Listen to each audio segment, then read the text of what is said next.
I certainly think that to be successful in the workplace today, you have to be a constant learner. You have to have that constant curiosity of looking for answers.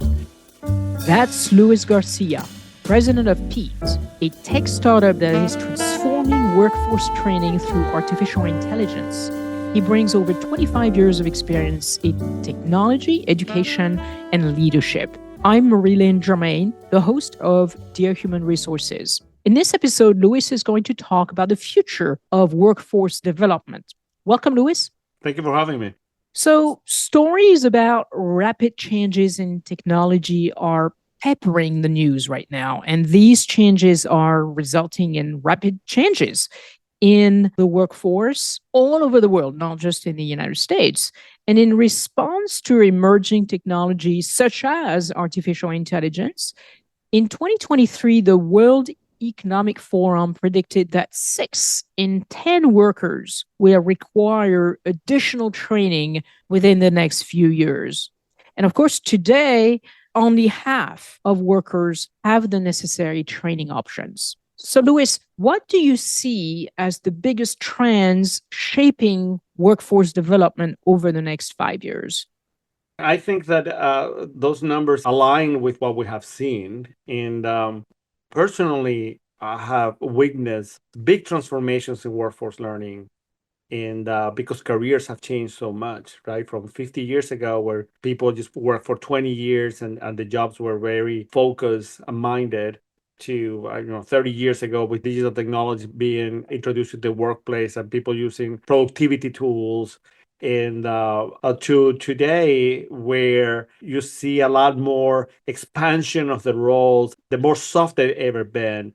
And we'll see people getting not only to know what their job is, but everything around their job, because careers now are getting into 30 and 40 years expansion. So what we have observed is that people will learn their current role, but in order to be successful, they have to also learn everything around the role in that as well. So we've seen marketers that have turned into technologists and then learn how to program because that makes them, more effective marketers.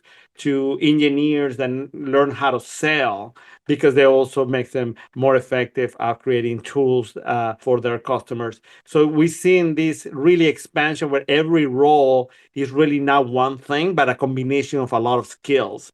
And that requires from the employee point of view to always be a learner, and from the employer also the necessity to constantly be training people. Do you think it's the employer's responsibility or the employee's responsibility to stay abreast of new developments? I think it's both. I think for every person that is not curious, there's gonna be other person with the same skill set that is curious, and then there's gonna be a gap in skill set very quickly. I certainly think that to be successful in the workplace today, you have to be a constant learner. You have to have that constant curiosity of looking for answers.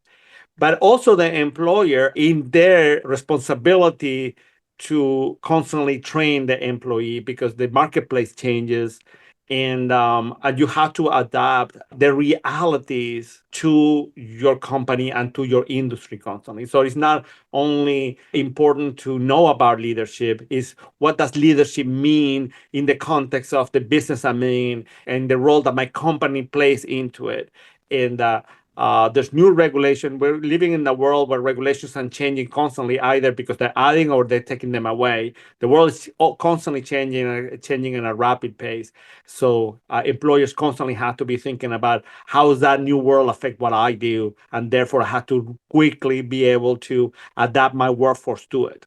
So, is that the best way HR professionals can stay ahead of those trends? Is there anything else they can do? Well, that's certainly a requirement to not only for HR, but I think for any job today is to be constantly learning. And HR is a very interesting world because I believe that it's poised for tremendous transformation in the next 5 to 10 years. Because not only new technologies are affecting how people do things, people are working differently. And I was speaking to an investor and potential investor of ours just a couple hours ago, and their fund have been focused only specifically in temporary workers because they believe that the marketplace of workers is heading in that direction, that more and more people are working part-time for more organizations that only working full-time for one. As in just about every aspect of business, artificial intelligence is really front and center within the field of HR right now. How is AI and technology transforming the way companies approach employee training and upskilling?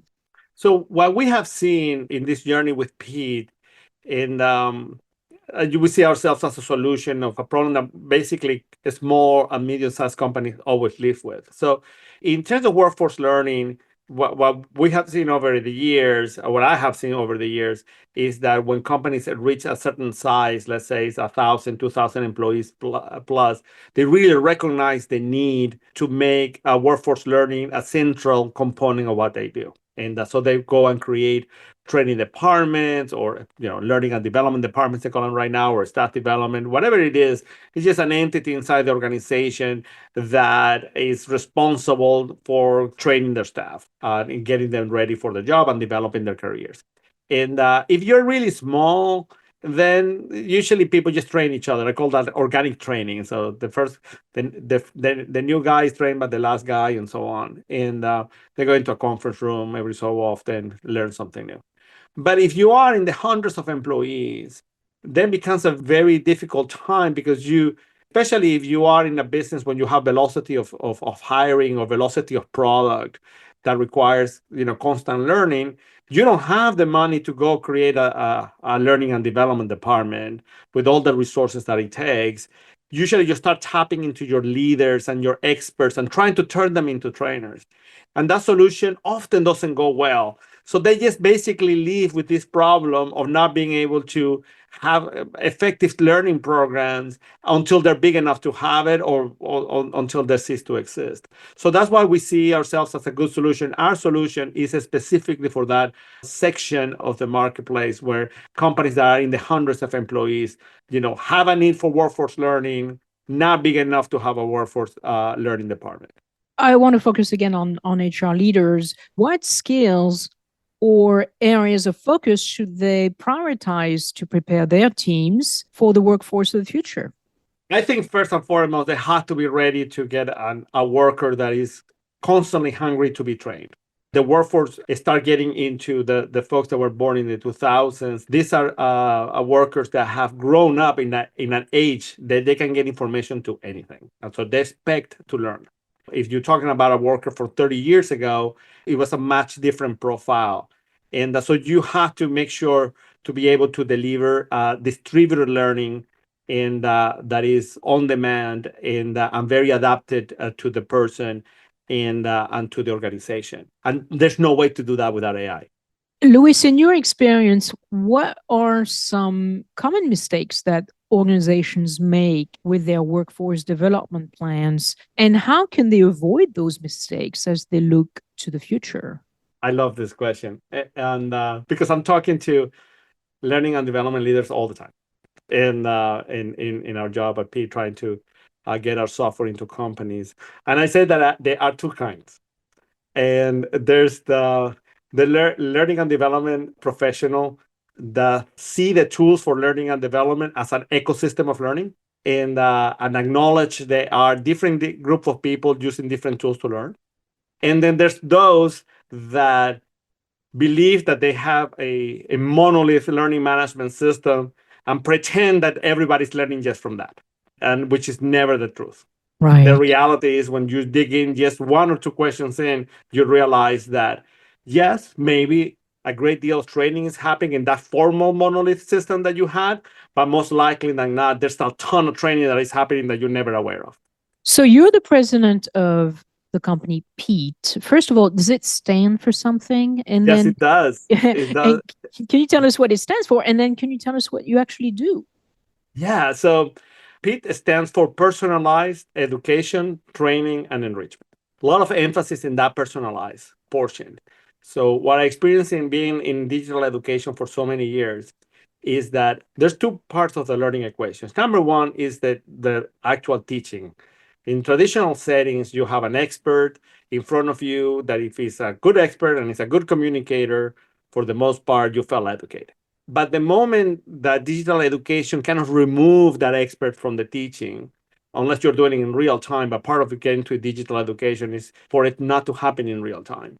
Then the materials that that expert used to have behind him or behind her in a form of a PowerPoint or whatever that was, or a handout or whatever, those are doing the actual teaching. So it became this whole challenge. How do you make training materials that actually can perform effective training? So that's part of our solution is the ability to do this translation from expertise into training materials in a way that can create a learning experience that is effective and without you having to be an instructional designer.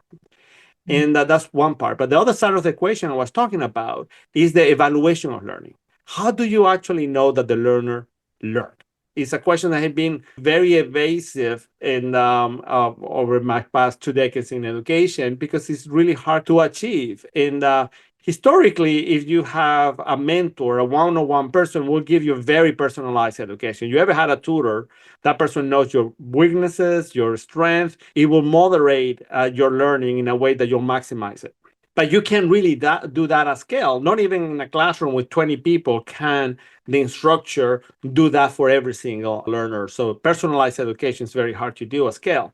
In digital learning, it became even worse because we got into more like automating quizzes and things like that are effective in terms that you can get them done quickly and very easy to put a number behind the learning, like, okay, you got a 70 or an 80 or an A or a B or whatever it is. And but it's very elusive to really know that that number represents that the person actually learned. So the best approach would have been kind of engage each learner one-on-one, kind of like what that tutor would do, to then really understand and guide the learning in a way that will maximize it. And that's the second part that we actually did with Pete. We created a technology that is able to engage every learner one-on-one and put them through situations in the learning experience and then evaluate that performance against learning outcomes. That could be applied to not just the workforce, but just for education and higher ed. Yes, it would. Well, you got a bright future ahead of you for sure. Thank you for your valuable HR insights, Luis. It was fantastic having you on the show. Thank you. Thank you so much for having me. Support for this show comes from Western Carolina University, a campus of the University of North Carolina system, with the technical assistance of Kelly Minnis.